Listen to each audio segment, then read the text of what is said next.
So guys एक जो है काफ़ी कॉमन प्रॉब्लम है इन एक्वेरियम हॉबी में। सो आपने भी मे बी ये फेस किया हो, और नहीं किया तो बहुत अच्छी बात है।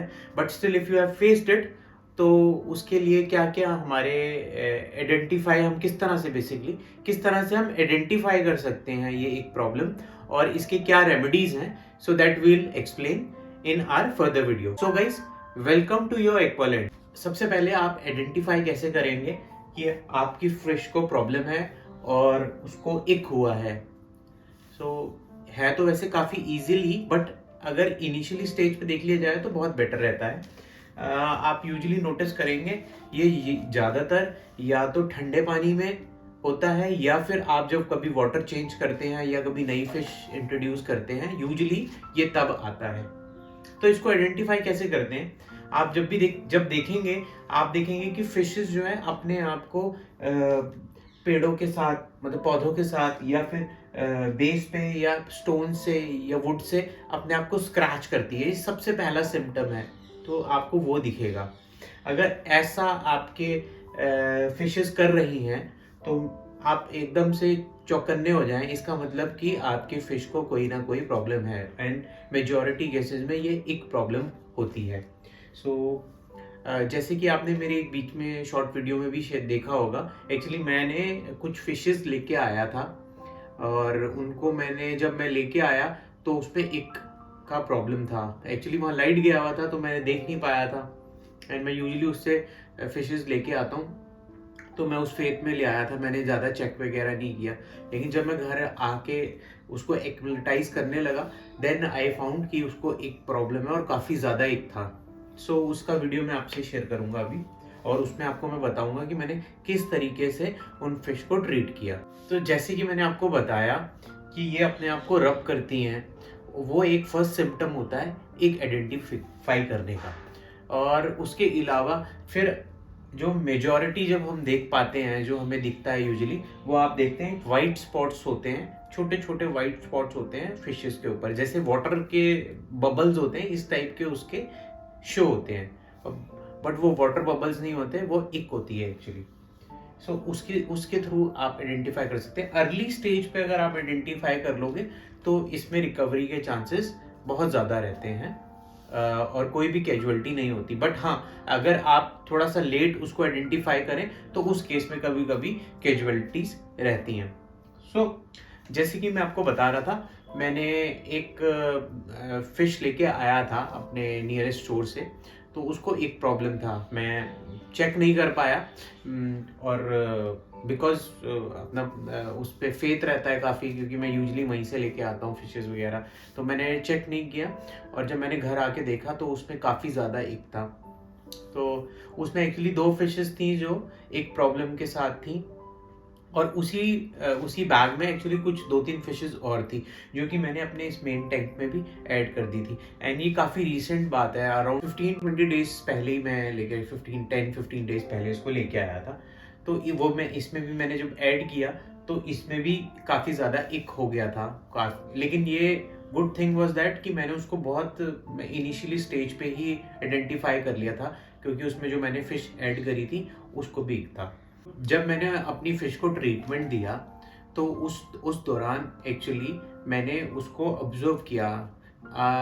जो मेरी येलो रैम्स थी उनको अराउंड मैंने 4 डेज के लिए ट्रीटमेंट दिया, और डेली बेसिस पे मैंने उनका प्रोग्रेस जो है वो नोट किया।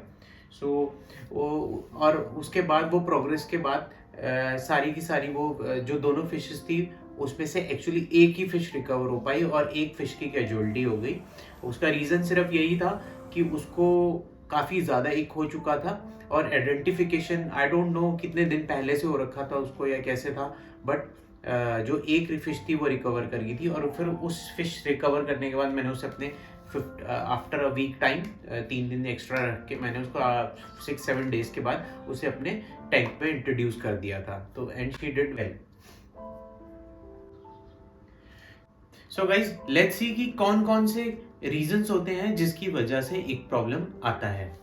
फर्स्ट, सबसे पहला कॉज ये होता है वही कि आप कोई फिश लेके आते हैं बाहर से, और आप उसको टैंक में जैसे इंट्रोड्यूस करते हैं और आपके टैंक पे एक प्रॉब्लम आ जाता है। सो दैट्स मीन्स कि वो पहले से ही इन्फेक्टेड थी फिश, और वो जब आप लेके आए तो उसने आपकी बाकी फिशेस को भी इन्फेक्ट कर दिया। कहते हैं ना कि एक मच्छी पूरे तालाब को गंदा कर देती है। सिमिलर सिनेरियो है कि आप एक फिश बाहर से लेके आते हैं और अपने टैंक में प्रेजेंट करते हैं और वो सारी फिशेस को सिक कर देती है, और पूरी फिशेस कभी कभी डाई हो जाती हैं, पूरी फिशेस कभी कभी मर जाती हैं। सो गाइस, उसी को लेके आपको बताता हूँ दूसरा सिनेरियो जिस वजह से फिश हमारी मर जाती हैं।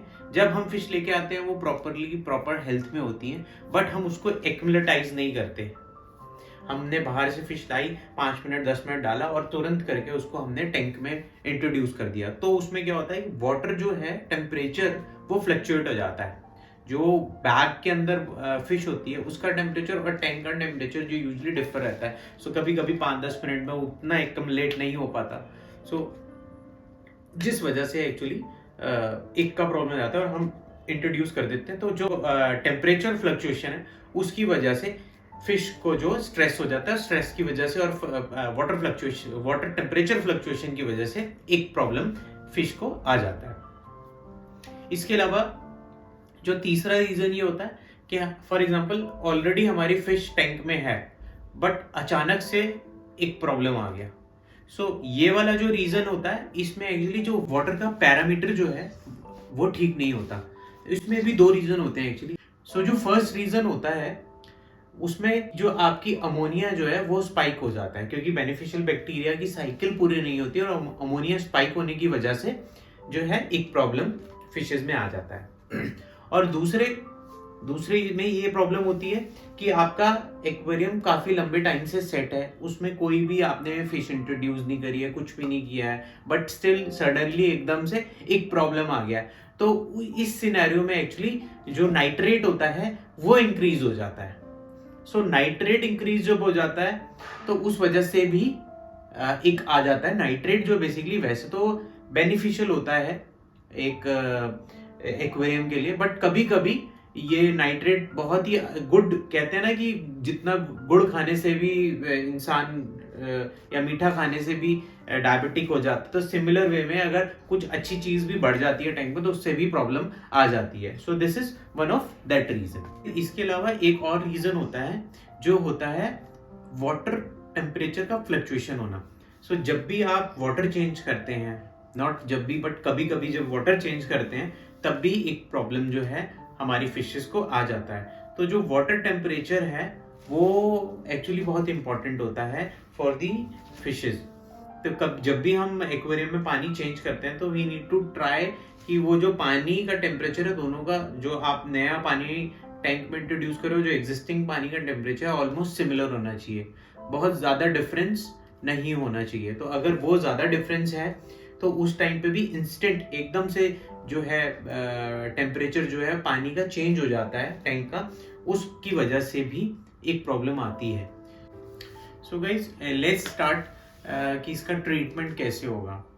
सो ट्रीटमेंट के लिए सबसे पहला जो हमारा ट्रीटमेंट है उसमें हमने अपने टैंक में हीटर लगाना है, और हीटर में जो टेम्परेचर सेट करना है पानी का वो 28 डिग्रीज, मिनिमम 28 डिग्रीज होना चाहिए।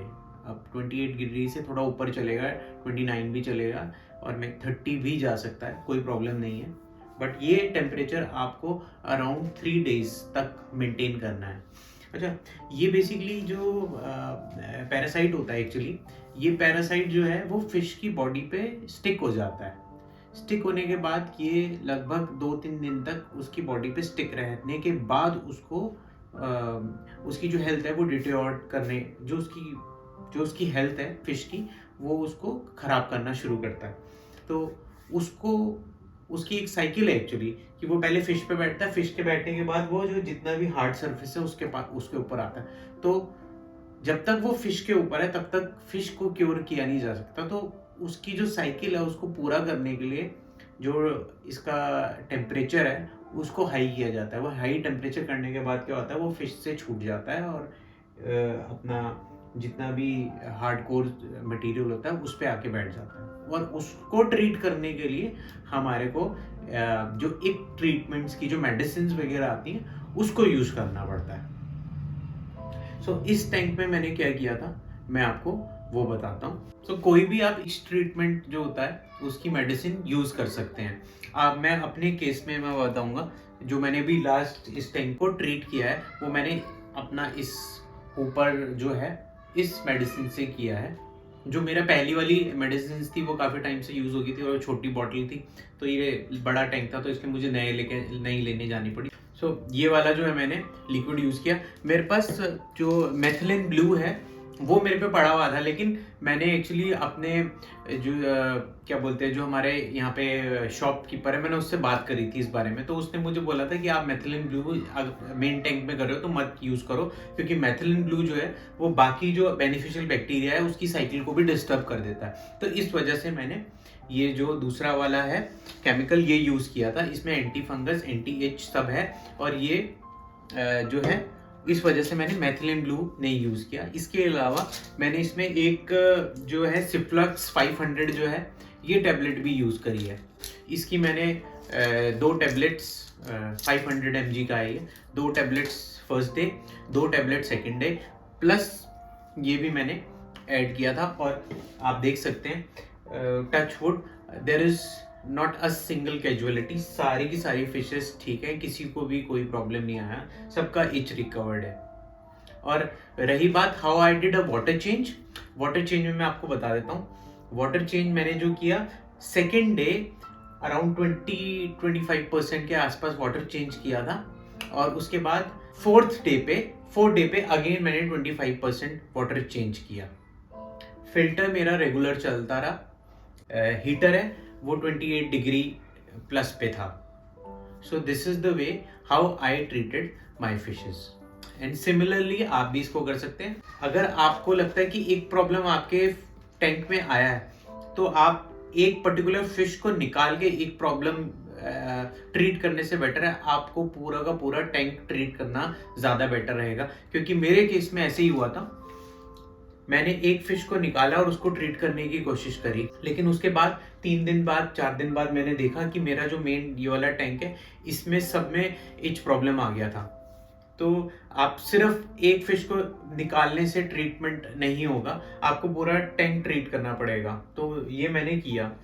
सो गाइज ये पूरा कंप्लीट प्रोसेस था, ये बेसिकली लाइव जो मैंने एक्सपीरियंस किया वो मैंने आपके साथ शेयर किया। सो अगर आपके कोई भी क्वेरीज हो, कोई क्वेश्चंस हो, आप प्लीज कमेंट बॉक्स में कमेंट करके आप बता सकते हैं। That's all for this video.